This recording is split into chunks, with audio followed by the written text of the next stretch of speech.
मैं पढ़ रहा था कि इंडिया के अंदर जो मंदिर है वो बिलियंस ऑफ डॉलर्स के मालिक हैं। वहां पे जो सोना पड़ा हुआ है, मैं देख रहा था कि एक वन किड्सवारा एक टेम्पल है, वहां पे तकरीबन वो जो 28 बिलियन डॉलर के एसेट्स हैं, जिसमें 2.5 टन ऑफ गोल्ड है सिर्फ। देखिए चीमा साहब, मंदिरों का जो सोना है इनफैक्ट पहले से कम हुआ है। 100-200 साल पहले देखें, बहुत से लोग यहाँ से गजनवी, क्या नाम था, मोहम्मद गजनवी, ये सब बहुत सोना ले गए यहाँ से। चले जो लुटेरों ने लिया, आज भी इतना सोना है कि दुनिया में उतना सोना कहीं नहीं है। और ये लूट खसूट के बाद बचा सोना, इतना लूटा गया। आप कहते हैं गजनी ने तो इतने ऊंटों की लाइन पे सोना ला रहा था, 17 बार आया था वो सोमनाथ लूटने। पर आपने ये भी देखा कि आज सोमनाथ की हालत क्या और गजनी की हालत क्या है। दोनों का आप इंटरनेट में फोटो निकालिए तो लूट का माल भी काम नहीं आता। पहली बात तो ये है। ये देखिए ईमान की ये ताकत होती है जी। वो बैकवर्ड चल रहा है। मोहम्मद बिन कासिम बनना चाहता बड़े होके, और कितना बड़ा होगा, क्या उसकी उमंगी है। कोई इंडिया को मैं नुकसान पहुंचा दूं किसी तरह, उसको कोई फर्क ही नहीं पड़ता। तो जब घर के अंदर माहौल ऐसा हो जाता है कि पट्टा नहीं, अब तो वो हिजाब चलेगा, कहीं से कोई एक बाल निकला, 2 मुसलमान मर्द वहीं खत्म हो जाते हैं देख के। हाय देखो बाल दिख गया, अब क्या होगा। भाई आज थोड़ा इंटरेस्टिंग टॉपिक है, मैंने कहा इस पे आप बात की जाए। मैं पढ़ रहा था कि इंडिया के अंदर जो मंदिर है वो बिलियंस ऑफ डॉलर्स के मालिक हैं। वहां पे जो सोना पड़ा हुआ है, मैं देख रहा था कि एक वन किड्सवारा एक टेम्पल है जो कि सदर्न इंडिया में आंध्र प्रदेश में है। वहां पे तकरीबन वो जो 28 बिलियन डॉलर के एसेट्स हैं, जिसमें 2.5 टन ऑफ गोल्ड है सिर्फ। उनकी कुछ 960 प्रॉपर्टीज हैं।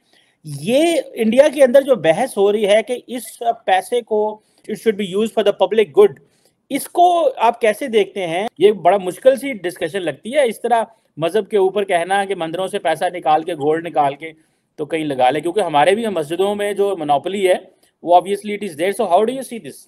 देखिए चीमा साहब, मंदिरों का जो सोना है इनफैक्ट पहले से कम हुआ है। 100-200 साल पहले देखें, बहुत से लोग यहाँ से गजनवी, क्या नाम था, मोहम्मद गजनवी, ये सब बहुत सोना ले गए यहाँ से। वरना इतना सोना था यहाँ पे जिसको गिनने का भी कोई शुमार नहीं था।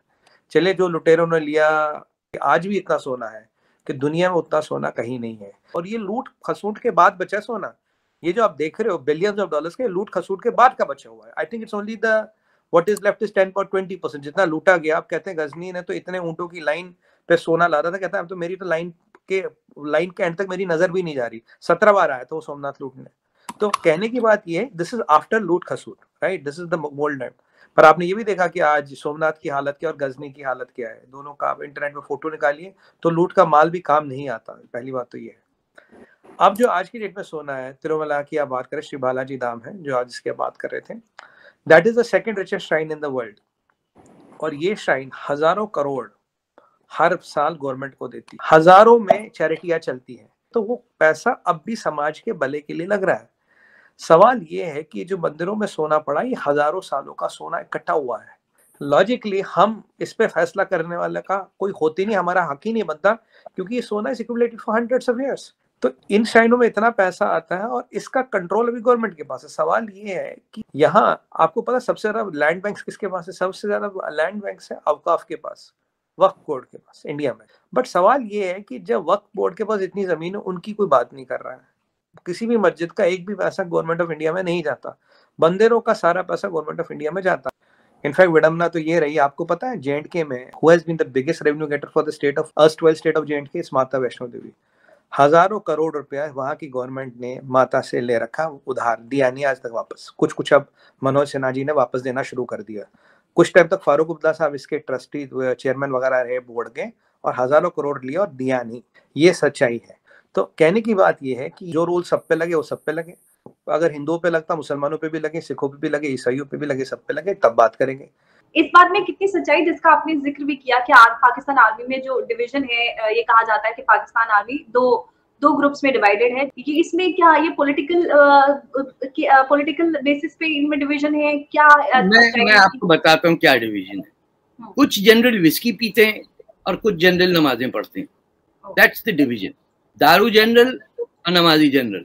दाढ़ी लंबी होती है, मूछ नहीं होती है, अजीब फौजी लगता ही नहीं है शक्ल से, वो बैकवर्ड चल रहा है। मोहम्मद बिन कासिम बनना चाहता बड़े होके, और कितना बड़ा होगा, क्या उसकी उमंगी है। ये किसी तरह 2-4 हिंदू मेरे हाथ से मर जाएं, कोई इंडिया को मैं नुकसान पहुंचा दूं किसी तरह, उसको कोई फर्क ही नहीं पड़ता। उसके अंदर आपने देखिए पूरा अफगानिस्तान तबाह कर दिया है। तो जब घर के अंदर माहौल ऐसा हो जाता है कि दुपट्टा नहीं, अब तो वो हिजाब चलेगा, ये दुपट्टा भी, अरे दुपट्टा तो सब पहनते थे, हिंदू हों या अपना क्रिश्चियन और सिख और मुसलमान पंजाब साइड पे, या even in Delhi UP sir भी कवर रहता था और दुपट्टे के अंदर कुछ बांध भी सकते थे आप, मुझे याद है सब्जियां बांध के ले आते थे पैसे पल्लू में। हाँ, वो उसको बना दिया गन पाउडर। ने कहा नहीं नहीं नहीं नहीं, ये हिंदुस्तान से आया है दुपट्टा, और ये समझ में भी आता है दुपट्टा नहीं, अब हम हिजाब पहनेंगे। कि कहीं से कोई एक बाल निकला, 2 मुसलमान मर्द वहीं खत्म हो जाते हैं देख के। हाय देखो बाल दिख गया, अब क्या होगा सारा दिन।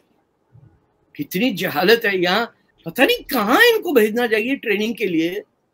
ये तो कनाडा आके खुद निकल जाते हैं देखने के लिए कि अरे देखो यार वो जा रही है, वो देखो गौरी जा रही, और फिर अपनी बेटी को हिजाब ऐसा जनाब, अरब से आया एक हिजाब। पूरी मुसलमान कौम जो हिंदुस्तान पाकिस्तान की, उसके ऊपर अंधा बना दिया उन्हें, दिख ना पाए किसी को कोई रास्ता। पीछे पीछे गधे बकरियों की तरह ना आप चलते रहे। आगे अब्बा हुजूर जा रहे हैं, पीछे सारी उनकी 4 बीवियां 15 बच्चे पीछे पीछे। हम चाहे जितना मर्जी क्रिटिसाइज करें, इंडियंस की वैल्यू ज्यादा है। इंडियंस वर्ल्ड की 5th लार्जेस्ट इकोनॉमी बना दिया इंडिया को नरेंद्र मोदी साहब ने। जो हमारे पास फिगर्स आते हैं उसके मुताबिक इंडिया वर्ल्ड की 5th लार्जेस्ट इकोनॉमी है और वो डेवलप कर चुका है। इस फैक्ट को माने या ना माने, लेकिन वो कर गया है। क्या वजूहत है कि हम क्यों नहीं डेवलप हो पा रहे, वो डेवलप हो गया। बिल्कुल ऐसे ही है, हमें ये चीज़ समझने की ज़रूरत है कि क्यों हम पीछे रह चुके हैं इंडिया से। मुझे अपने एरिया ऑफ इंटरेस्ट पे देखना चाहिए, यार मेरी स्किल्स क्या हैं, मैं क्या चीज़ अच्छी कर सकता हूँ। तो अगर मैं उस चीज़ पे फोकस करूँ तो ज़रूर कंट्री भी तरक्की करेगा और मेरी खुद अपनी शख्सियत भी इंशाल्लाह ज़रूर